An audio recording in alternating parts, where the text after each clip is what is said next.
Good morning, everyone. You're back with Adam D on An Attempt to Understand. Thank you so much for joining me today. So, today we are speaking on the hit show Bridgerton. Um, I'm going to try it a little different this week, and we're going to read through the article together that was up on the Substack earlier this week, and we'll see how we're feeling. Okay. So, like I said, this week we're talking Bridgerton, the hit Netflix show based on the Hot Book series. Bridgerton follows the lives of the Bridgerton family. It's set in Regency England as they bid to marry off their daughters and find suitable and proper wives for the sons. You know, we're not just here for a play by play recap of the romantic entanglements or of the heavy petting, but instead, I would like to discuss the three main elements of which I believe drive the audience of Bridgerton. Okay, so first of all, we have sex. Oh, just over a minute, so thank goodness we are. You know, First of all, of course, yeah, we have what the show is known for: hot, steamy action. Whether it's the enthusiastic push of a corset, or a very ungentlemanly like session behind a tree, or a full on evening of intimacy, the sex on the show is in your face and unforgiving. But was it necessary? Of course. Bridgerton actually does make use of the adult content within the show. The scenes serve not only to present some sexy bits and add a tad of spice, but they hold meaning for their characters. In season one, we follow Simon, the Duke of Hastings, a man who, as a boy, was stricken with a stutter. Growing up, per his stutter, he was rejected by his father and held a deep sense of guilt around his mother as she passed away during his birth. He grows up shaming himself for taking away this blessed part of his father's life, while at the same time he harbors a growing resentment towards his father for not raising him and ignoring the letters he sent week after week. Simon returns to see his father, the current Duke at the time, of course, while he lies on his deathbed. Having been raised and trained to overcome his stutter by his late mother's best friend, Mrs. Danbury, a true G if there ever was one, he stands tall and proud before his dying father. The Duke states that he was wrong, and he could now see his son had grown into a man he could be proud of, but, right at that moment, Simon swears that he will never himself rear a son, and the Hastings title will die with him alone. This knife to his father's side is then used as the foundation of the drama of season one. As Simon becomes the most eligible bachelor on his return to London for the dating season, he then finds himself in the presence of the most beautiful and fair Daphne Bridgerton, the eldest of the daughters and the one who will, with the pressure of setting the standard that her family will marry to, always raised to cherish family and provide the home life for her future husband.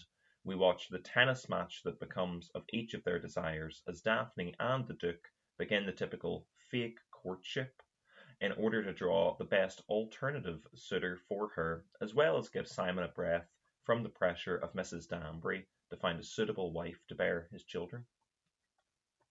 The intimacy and then sex which revolve around this couple is quite purposeful. Daphne, although raised to have the idea of a family as the best life that one could lead, is seriously undereducated in the matters of sex, which drives the miscommunication of his oath, leading her to believe for a good amount of time that the Duke is unable physically to have children and that they must kind of bear that cross together before she later learns the true nature of things. And of course, any hardship, is created between them. So during this back and forth, the sex on screen is used really to propel the intensity of their relationship. We move from the hasty action that the Duke indulges in elsewhere to then kind of their slow and powerful connection, and of course on to the then lack of intimacy because of the new formality that their lives take on. The sex is full on, but really it would be nothing without the next ingredient, to set the sails. And of course, the next ingredient I'm speaking of is romance tropes. So, as mentioned, Bridgerton is based on a book series, a series I have not read, but from what I've heard, the show has made its own decisions for where to take, certain storylines, as well as the order that we follow the story in. But the main support that I can feel they got from the books was really the tropes. Romance tropes, they stand the test of time because they work. Whether it's a simple miscommunication in which one character overhears something not intended for them, or as steamy as a forbidden romance, looking at you, Kate and Anthony. The tropes, they hold strong and the play effective. We watch the tension build between Daphne and Simon. They both have their own understandable reasons to fake pursue each other. And then once we break past that initial, will they, won't they, we get the proper drama. We got a lot of time for the chemistry to bubble before things finally explode on the honeymoon. And then we swiftly move on into that great tension between their core beliefs. And Daphne is finally educated on the matters of intercourse, and she becomes pretty pissed at Simon, for his hardcore practice of the pull-out method, until she's able to read Simon's letters that he had sent to his father as a child, and that allows her to begin to empathize with him and kind of begin their journey to resolve his childhood trauma, which will further allow them to obviously, of course, move forward to a life that they will more genuinely enjoy. Yeah, no lie, Simon is really pretty easy to accept Daphne's love after this. They had to start to wrap things up, and they kind of get right down to raising that family, that he always swore never to rear. Um, Finally, then, that brings us on to the final point, which for me, I believe, is really the hardship. Specifically, it's the hardship of women in early 19th century London.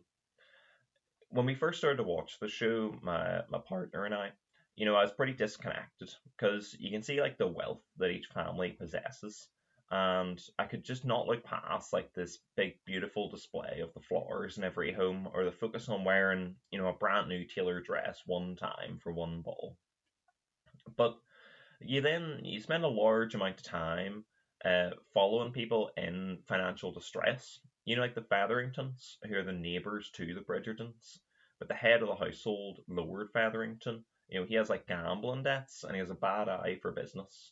So the problems really only start with the money, because then Lady Featherington must also scramble to find suitable matches for her three daughters. And they're like two kind of ditzy girls, and then this gorgeous but very much ignored because of her plump shape and her quick mind Penelope. And really in this, like, women in this context are treated as objects. And it's not just like the swimsuit model poster on your college dorm kind of way, but in a much more like literal and horror filled kind of way. you know, Daphne in the beginning, she must dodge like the attempted pursuit of this older man who feels he has like a claim to her hand, even to the point when he like makes a move when they're out on a walk, which is really, obviously it's wrong, but by like the society rules and stuff, that's absolutely beyond the pale. That's unimaginable. And at one point in Daphne's attempt to like prevent her marriage to this guy, she essentially threatens with her family to say what happened to the authorities, and then to get that guy, to face some legal consequence. And the guy just responds like, "Nah, I'll tell the authorities." And then he just goes on to say like, who would believe some little woman? And he will say that she made a move on him, which like takes away her her innocence or her honor or something like that, and then she would be like forced to marry him out of social expectation, you know.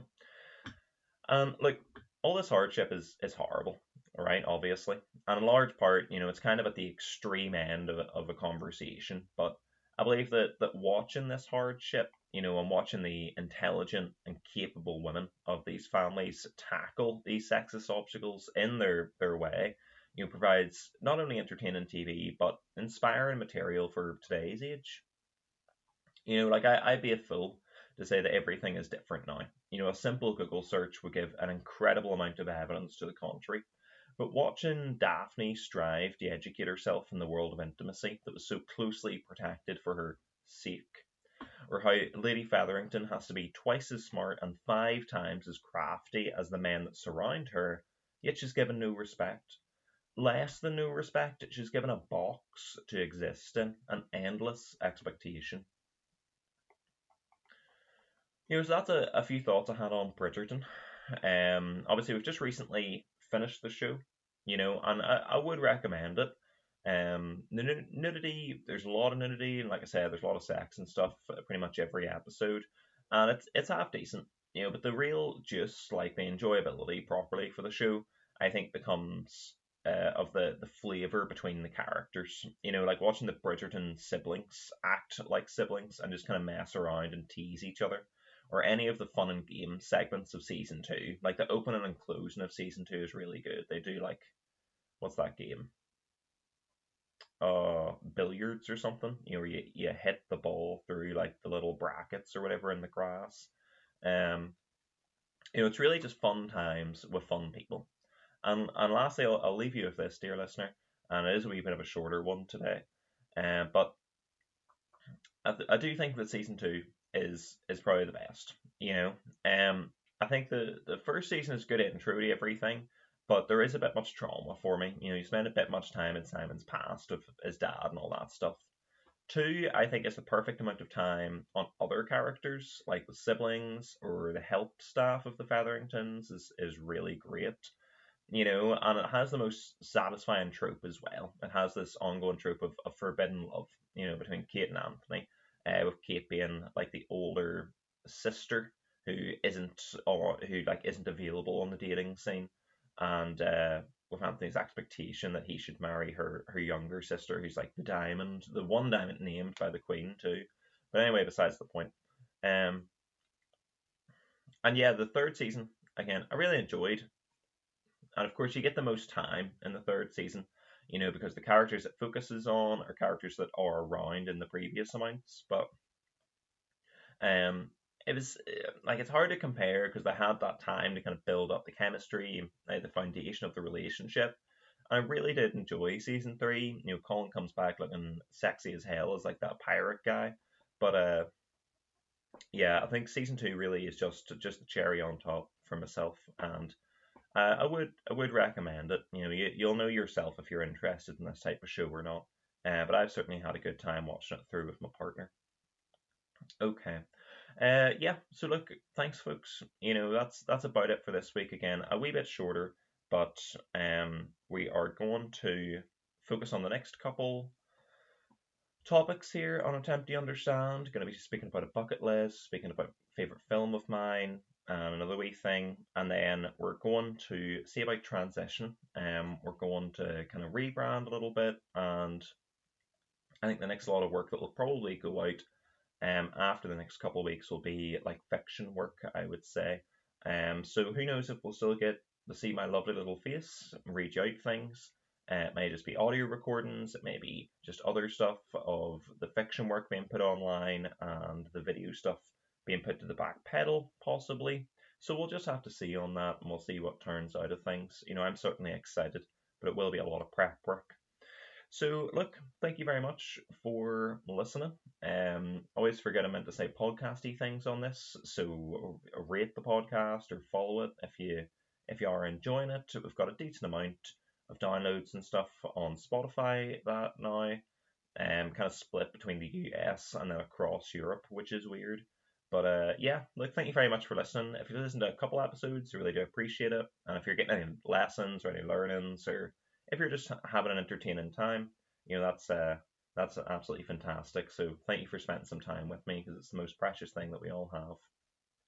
Anyway, I'll go on and get to formatting all this lovely material, and thank you once more for listening. Hope you have a fantastic day and a great morning if it's the morning where you are. And otherwise, enjoy the rest of the time that you do have. I've been Adam Dean. You're listening to an Attempt to Understand. I'll catch you next week. Thank you very much. Bye bye